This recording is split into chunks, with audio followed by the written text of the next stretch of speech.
Well, Kim, thanks very much, and thanks to you and Kay for inviting me here. I'm delighted again to be at Heritage, an institution that really has contributed so much to the public policy debate for many decades now in the United States.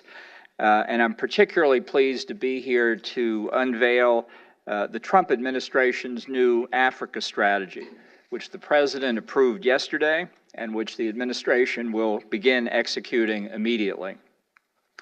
This strategy is the result of an intensive interagency process and reflects the core tenets of President Trump's foreign policy doctrine. Importantly, the strategy remains true to his central campaign promise to put the interest of the American people first, both at home and abroad. White House is proud to finalize this strategy during the second year of President Trump's first term, about 2 years earlier than the prior administration's release of its Africa strategy. We have prioritized developing this document because we understand that lasting stability, prosperity, independence, and security on the African continent are in the national security interest of the United States. Under our new approach, every decision we make, every policy we pursue, and every dollar of aid we spend will further U.S. priorities in the region. In particular, the strategy addresses 3 core U.S. interests on the continent. First, advancing U.S. trade and commercial ties with nations across the region to the benefit of both the United States and Africa. We want our economic partners in the region to thrive, prosper, and control their own destinies. In America's economic dealings, we ask only for reciprocity, never for subservience. Second, countering the threat from radical Islamic terrorism and violent conflict. ISIS, Al-Qaeda, and their affiliates all operate and recruit on the African continent, plotting attacks against American citizens and targets. Any sound U.S. strategy toward Africa must address this serious threat in a comprehensive way. And third, we will ensure that U.S. taxpayer dollars for aid are used efficiently and effectively. The United States will no longer provide indiscriminate assistance across the entire continent without focus or prioritization. And we will no longer support unproductive, unsuccessful, and unaccountable UN peacekeeping missions. We want something more to show for Americans' hard-earned taxpayer dollars. Under our new Africa strategy, we will target U.S. funding toward key countries and particular strategic objectives. All U.S. aid on the continent will advance U.S. interest and help African nations move toward self-reliance.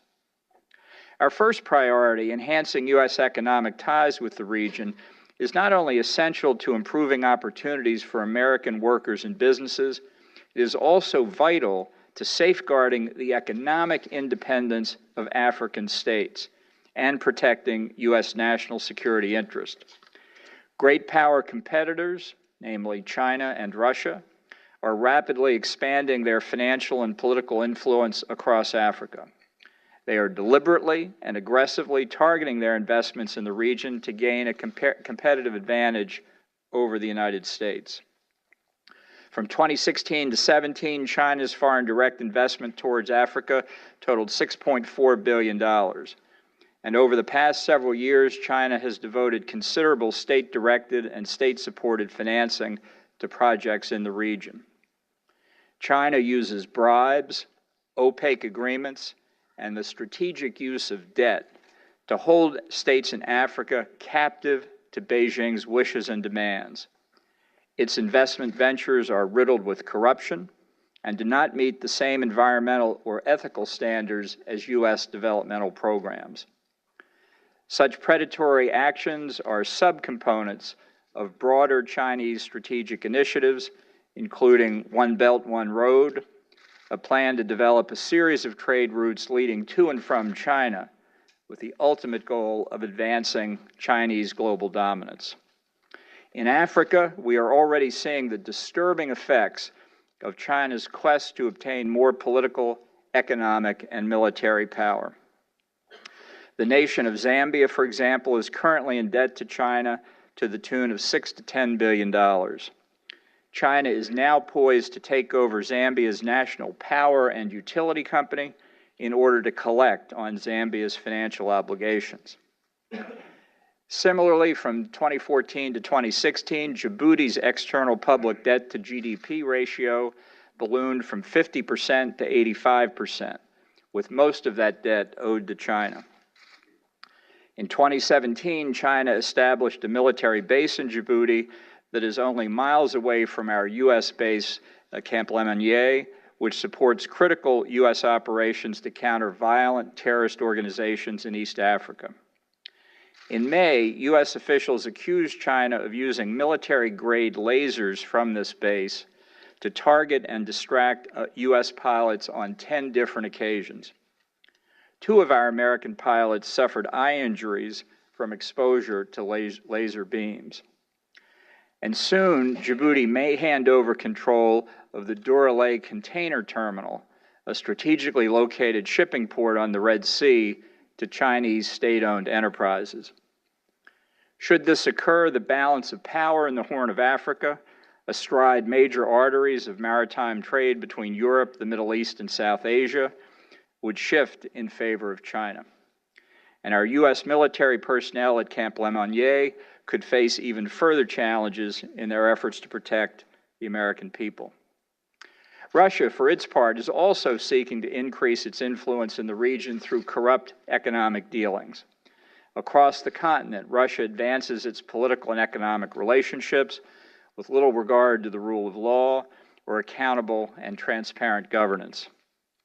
It continues to sell arms and energy in exchange for votes at the United Nations, votes that keep strong men in power, undermine peace and security, and run counter to the best interest of the African people. Russia also continues to extract natural resources from the region for its own benefit. In short, the predatory practices pursued by China and Russia stunt economic growth in Africa, threaten the financial independence of African nations, inhibit opportunities for U.S. investment, interfere with U.S. military operations, and pose a significant threat to U.S. national security interests. Equally concerning at this time, the lack of economic progress in the region has accompanied the proliferation of radical Islamic terrorism and other forms of violent conflict across Africa. Countering these serious threats is the second priority of our new Africa strategy.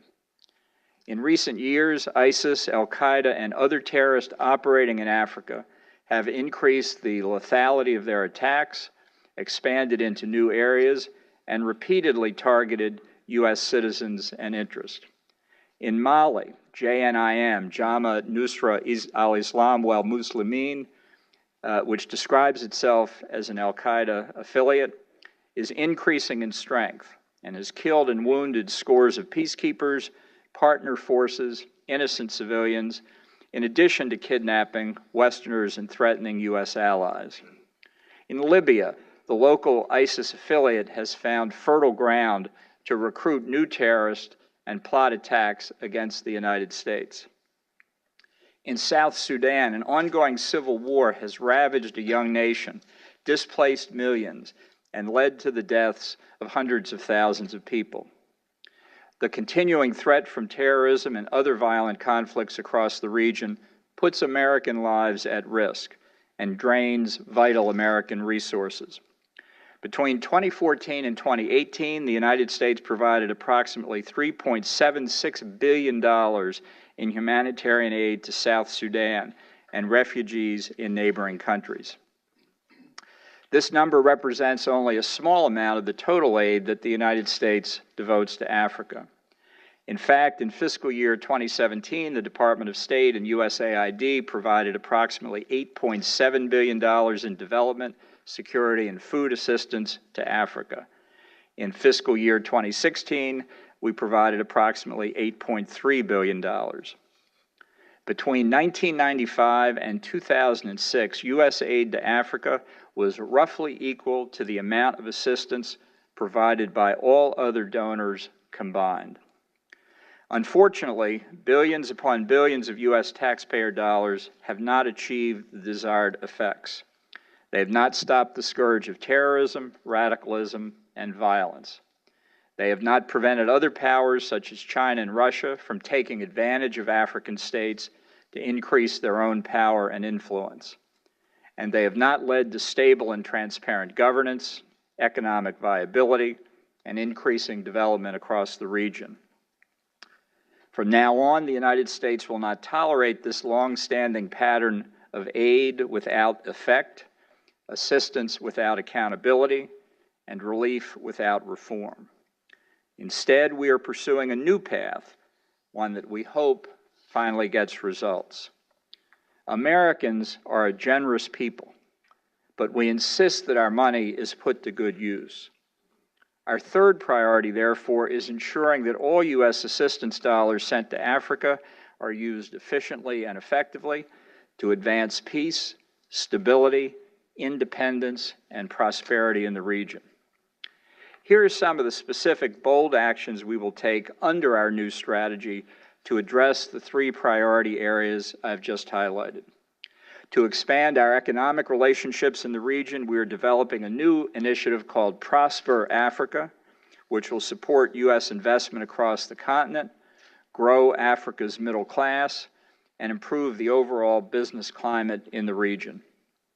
In addition, we will encourage African leaders to choose high-quality, transparent, inclusive, and sustainable foreign investment projects, including those from the United States. We will leverage our expanded and modernized development tools to support access to financing and provide strong alternatives to external state-directed initiatives. America's vision for the region is one of independence, self-reliance, and growth, not dependency, domination, and debt. We want African nations to succeed, flourish, and remain independent in fact, and not just in theory. In the coming years and months, we also intend to pursue modern, comprehensive trade agreements on the continent that ensure fair and reciprocal exchange between the United States and the nations of Africa. We will begin these negotiations on a bilateral basis and focus on creating mutually beneficial partnerships. Our new economic initiatives in Africa will help support American jobs and expand market access for U.S. exports while promoting sustainable growth in African countries. We will focus our economic efforts on African governments that act with us as strategic partners and which are striving toward improved governance and transparent business practices. As our partner nations develop economically, they will be better prepared to address a range of security threats, including terrorism and militant violence. Under our new strategy, we will also take several additional steps to help our African friends fight terrorism and strengthen the rule of law. We will assist key African governments in building the capacity of partner forces and security institutions to provide effective and sustainable security and law enforcement services to their citizens. Our goal is for the nations of the region to take ownership over peace and security in their own neighborhood. The G5 Sahel Joint Force, comprised of Mauritania, Niger, Chad, Burkina Faso, and Mali, which the United States supports, is a great example of the enormous potential for African joint security cooperation. The G5 Sahel Joint Force is seeking to build regional capability to combat terrorism, transnational organized crime, and human trafficking in the Sahel. As this force gains capacity, G5 countries must remain in the driver's seat. This initiative cannot be outsourced to the UN for funding and other support. We want to see more cooperative regional security organizations like these emerge around the world. As part of our new Africa strategy, the United States will also reevaluate its support for UN peacekeeping missions. We will only back effective and efficient operations that we will seek to streamline, reconfigure, or terminate missions that are unable to meet their own mandate or facilitate lasting peace. Our objective is to resolve conflicts, not freeze them in perpetuity. And we will not provide legitimacy to missions that give large payouts to countries sending poorly equipped soldiers who provide insufficient protection to vulnerable populations on the ground. The sexual exploitation and abuse by UN peacekeepers of the very populations that they were sent to protect has been and remains completely unacceptable. Continued malfeasance without consequences damages the integrity of the entire UN peacekeeping system. If we are truly committed to protecting innocent life in conflict zones, then we must insist on accountable, robust, and effective peacekeeping operations. In April, the United States did just that regarding the decades-old UN peacekeeping mission in the Western Sahara. We demanded a 6-month rather than an annual renewal period for the mission, and we insisted on a stronger, more effective mandate tied to substantive political progress. Because of our actions, the parties to the conflict in key neighboring countries agreed to meet for the first time since 2012. Last week, the UN envoy hosted these talks in Geneva, and the participants agreed to hold additional talks early next year. Moving forward, we will also ensure that bilateral U.S. security assistance targets nations that act as responsible regional stakeholders, and nations where state failure or weakness would pose a direct threat to the United States and our citizens. We want to use American dollars in the most efficient way to protect the interests of the American people. Accordingly, we will make certain that all aid to the region, whether for security, humanitarian, or development needs, advances these U.S. interests. Countries that receive U.S. assistance must invest in health and education, encourage accountable and transparent governments, support fiscal transparency, and promote the rule of law. The administration will not allow hard-earned taxpayer dollars to fund corrupt autocrats who use the money to fill their coffers at the expense of their people or commit gross human rights abuses. For example, the United States is now reviewing its assistance to South Sudan to ensure that our aid does not prolong the conflict or facilitate predatory behavior. We will not provide loans or more American resources to a South Sudanese government led by the same morally bankrupt leaders who perpetuate the horrific violence and immense human suffering in South Sudan.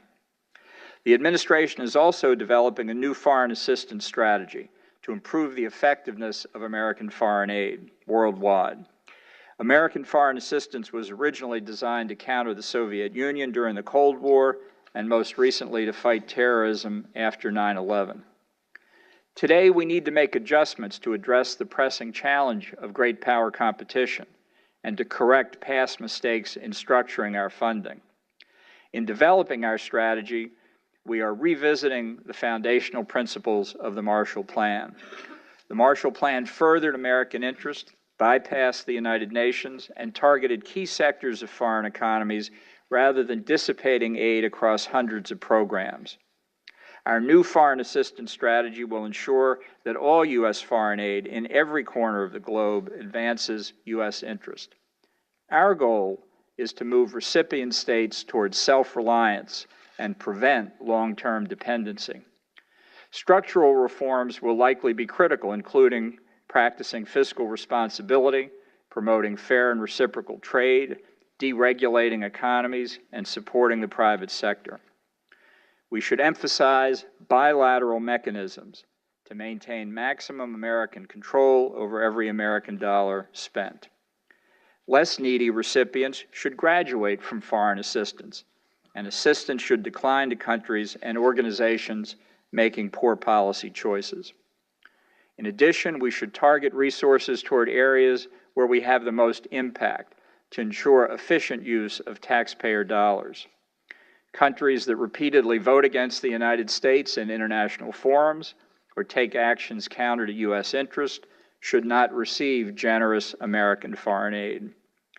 The United States will respect the independence of other nations in providing humanitarian security and development assistance. We are not among those powers that pursue dollars for dependency. However, we draw the line at funding causes that harm our interests and our citizens. Around the world, the United States seeks partners who are self-reliant, independent, and strong, nations that respect the interests of their people, the rights of their neighbors, and the principle of fairness and reciprocity in all agreements. Under our new Africa strategy, we will expand economic ties on the basis of mutual respect. We will help African nations take control of their own economic destinies and their own security needs. And we will ensure that all U.S. foreign assistance in the region gets results for the American people. I'm honored to have had the opportunity to highlight the details of our plans here at Heritage today, and I look forward to taking your questions. Thank you very much.